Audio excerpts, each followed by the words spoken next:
اب جلدی جلدی سنت پہ تھوڑا عرض کرتا ہوں. ایک آیت تو ابھی پڑھ لی تھی، لقد کان لکم فی رسول اللہ اسوۃ حسنہ لمن کان یرجو اللہ، جو اللہ سے ڈرتے ہیں، والیوم الآخر، اللہ کے آخرت پہ یقین رکھتے ہیں، وذکر اللہ کثیرا، جو کثرت سے اللہ کا ذکر کرتا ہو. ایک دوسری آیت ومن یطع الرسول فقد اطاع اللہ، جو رسول کی اطاعت کرے اس نے اللہ کی اطاعت کی. کیسا جملہ ہے مبارک، جس نے رسول کی اطاعت کی اس نے اللہ کی اطاعت کی. جناب تیسری آیت سورہ احزاب، اس سے پہلے سورہ نساء، اس سے پہلے سورہ احزاب، آیت نمبر 71 ومن یطع اللہ ورسولہ فقد فاز فوزا عظیما، اور جو شخص اللہ اور اس کے رسول کی اطاعت کرے اس نے وہ کامیابی حاصل کر لی جو زبردست کامیابی ہے. تفسیر نہیں ہے ابھی میرے پاس، تفسیر الگ ہے ماشاءاللہ اس کی. جناب یہ آیت بھی پڑھ چکا میں، سورہ آل عمران آیت نمبر 31 قل ان کنتم تحبون اللہ فاتبعونی یحببکم اللہ ویغفر لکم ذنوبکم واللہ غفور الرحیم. اے پیغمبر لوگوں سے کہہ دو اگر تم اللہ سے محبت رکھتے ہو تو میری اتباع کرو.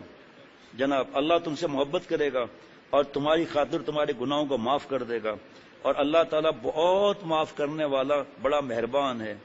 حدیث پاک جناب ترمذی شریف کی، من احیا سنتی فقد احبنی ومن احبنی کان معی فی الجنہ، جس نے میری سنت کو زندہ کیا اس نے مجھ سے محبت کی، اور جس نے مجھ سے محبت کی وہ جنت میں میرے ساتھ ہوگا. کیا چاہیے بھائی؟ اور اگر آپ صلی اللہ علیہ وسلم فرماتے جنت میں رہے گا، بھائی کام بن گیا نا، جنت میں میرے ساتھ رہے گا. نقل پر کہ حضرت والا ہی بیان کر سکتے ہیں، اللہ والے علماء بیان کر سکتے ہیں، میں کیا کر سکتا ہوں؟ شیخ کا بندر ہوں، نقل کرتا ہوں، اللہ تعالیٰ اصل بھی کرا دے. ایسا حضرت کا انداز، ایسا مٹھاس بھری ہوئی تھی، میرے ساتھ رہے گا، سنت کی اتباع. پھر آگے جو حدیث واقع ہے دیکھیے، اللہ اکبر. حدیث شریف ہے بگاڑ کے وقت سنت تھامنے والے کو 100 شہید کا ثواب ملے گا.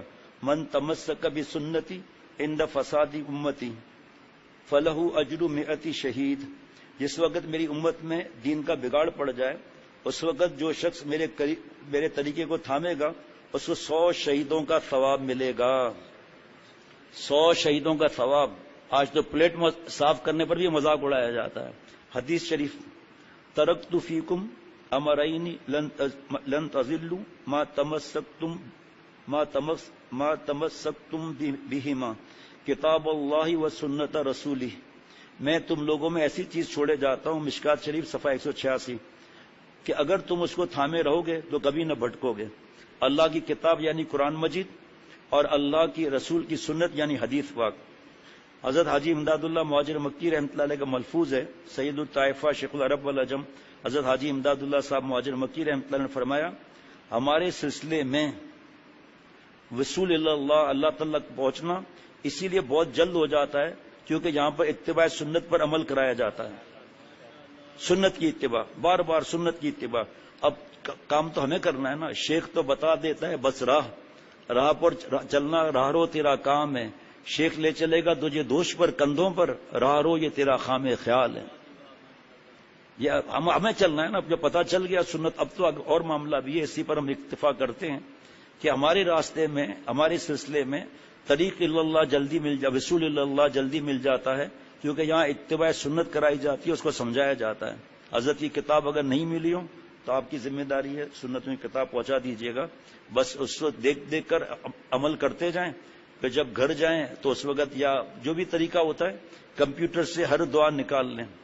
ایک شخص نے حضرت سے عرض کیا کہ حضرت جی لکھا ہوا ہے تربیت عاشقین خدا میں یہ خط کہ مجھے یاد نہیں رہتی دعائیں، میں پریشان ہوں، کب پہنچوں گا؟ تو حضرت والا نے لکھا جواب کہ گھبراؤ مت، آپ ایک ایک سنت یاد کرتے جاؤ. دعا یاد نہیں ہو رہی اس کا ترجمہ یاد کرو. پھر ایک جب دعا بھی یاد ہو جائے اب دوسری سنت پر آؤ. فرمایا انشاءاللہ تعالیٰ 25 دنوں میں وہ سنتوں پر عمل ہوگا جو دوسری سنتوں کو کھینچے گا. ابھی ہم سیڑھیاں اتریں گے تو سبحان اللہ کہیں گے، چڑھیں گے اللہ اکبر کہیں گے. آپ سیڑھیاں چڑھیں گے صرف ایک بار اللہ اکبر کہہ دیا، جناب سنت کا ثواب مل گیا. اترتے ہوئے ایک بار سبحان اللہ کہہ دیا. مسجد میں تو آپ موجود ہی ہیں، ہم جب مسجد سے باہر نکلیں گے تو 4 سنتیں ادا کر کے نکلیں گے. جب اللہ لائیں گے 5 سنتیں ادا کر کے ہم آئیں گے. دروازوں پر لکھی بھی ہوئی ہے واش روم جا رہے ہیں جہاں شرعی عذر ہے آپ کا اعتکاف والوں کا, ورنہ لال لائن لال بارڈر ہے اس سے نکلنا نہیں ہے.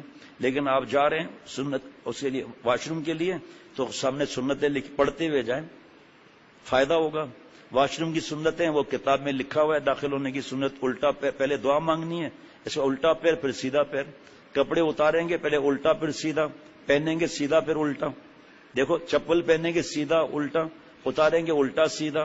حضرت شاہ لوگ سب رحمۃ اللہ علیہ سے کسی نے کہا حضرت اس طرح تو مشکل ہوگی. پر مشکل کیا ہے, ذہن میں رکھو بڑھیا اور گھٹیا. مسجد کیا ہے, بڑھیا ہے, دنیا گھٹیا ہے, الٹا پیر نکالیں گے. واش روم اس جگہ سے گھٹیا ہے, الٹا پیر رکھیں گے, باہر نکالیں گے سیدھا, مسجد بڑھیا ہے سیدھا. فرمایا اسی طرح یاد آ جائے گا. اور مولانا عبد الحمید صاحب ساؤتھ افریقی حضرت ان سے بیان کراتے تھے تو انہوں نے یہ سنت سکھائی, حضرت والا کی سکھائی ہوئی کہ کپڑا اتارتے پہلے الٹا پھر سیدھا, پہنتے ہوئے سیدھا پھر الٹا. فرمایا تیسرا طریقہ بھی یہ ہے کہ کمرے کا دروازہ بند کر دیں, 2 کرسیوں کے بیچ میں پاجامہ لٹکا دیں, پھر واش روم سے لے کر باہر نکلے بھاگتے ہوئے دونوں پیر اندر رکھ دیں.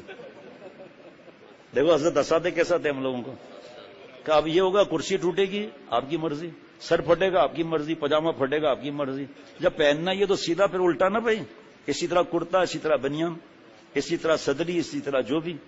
ارے بھائی جب صبح اٹھ کر پڑھ لینا, اٹھ کر جب ہم یہ آنکھیں ملیں گے نا تو ایک دن آئے گا کہ سبز گنبد, کبھی جالی مبارک, کبھی مدینہ شریف کا تصور رہے گا. اور اٹھتے ہی ہم لوگ حرام کام کرتے ہیں.